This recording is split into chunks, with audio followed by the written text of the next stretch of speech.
की लपटों से बचकर बाहर निकलते हुए एक बच्चे की छाया को देखा गया। धुएं और जलते हुए लकड़ियों के बीच एक छोटे से झोपड़े के चिथड़े में एक अकेला लड़का खड़ा था। उसका नाम राज था और उसके कपड़े फटे हुए थे, चेहरा कालिक से सना हुआ था। उसकी बड़ी डर से भरी आंखें जलते हुए अंगारों की झपकती रोशनी में चमक रही थीं।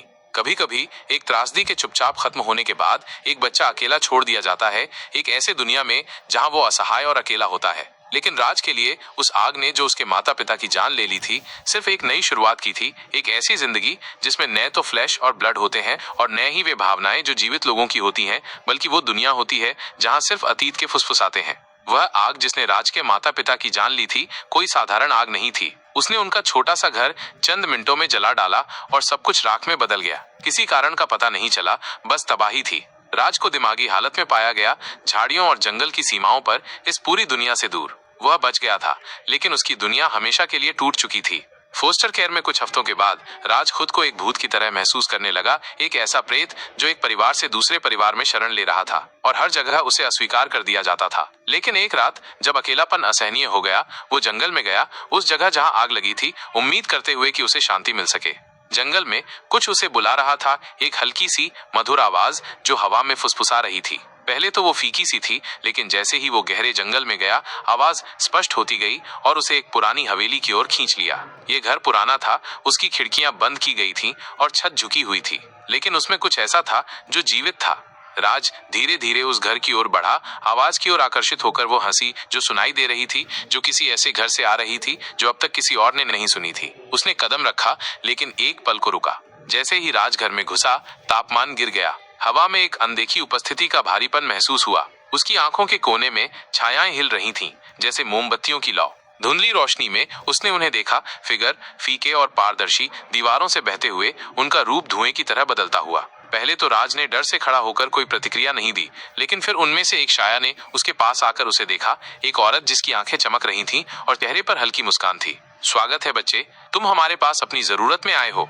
राज पीछे हट गया, उसका दिल तेजी से धड़क रहा था। भूतों ने उसे चुपचाप देखा, उनकी आंखों में उस पर जिज्ञासा थी, जैसे वे उसका इंतजार कर रहे थे। औरत ने अपना हाथ आगे बढ़ाया, उसकी आवाज धीरे से फुसफुसाई, तुम खो गए हो, है ना? हम तुम्हारी मदद कर सकते हैं। हम जानते हैं कि खो जाना कैसा होता है। हम भी कभी तुम्हारे जैसे थे।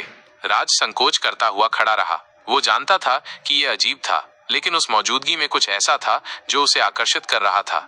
वो अब तक अकेला महसूस कर रहा था, उसके माता पिता के बिना, और अब यहाँ ये प्रेत थे जो उसे समझ रहे थे, जैसे किसी ने कभी उसे समझा न हो।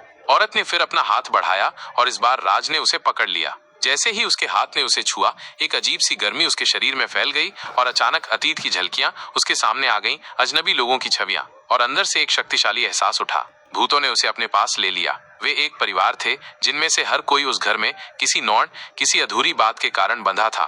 वे सभी दुखद परिस्थितियों में मरे थे, उनकी आत्माएं खो चुकी थीं, लेकिन अब उन्होंने राज को पाया था, एक लड़का जो उन्हें देख सकता था और उनकी उपस्थिति महसूस कर सकता था।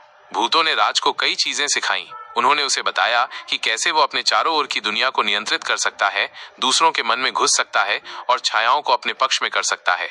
उन्होंने उसे बताया कि वो अलग है, कि उसके माता पिता की मृत्यु ने उसके अंदर कुछ जागृत किया था, कुछ प्राचीन और शक्तिशाली।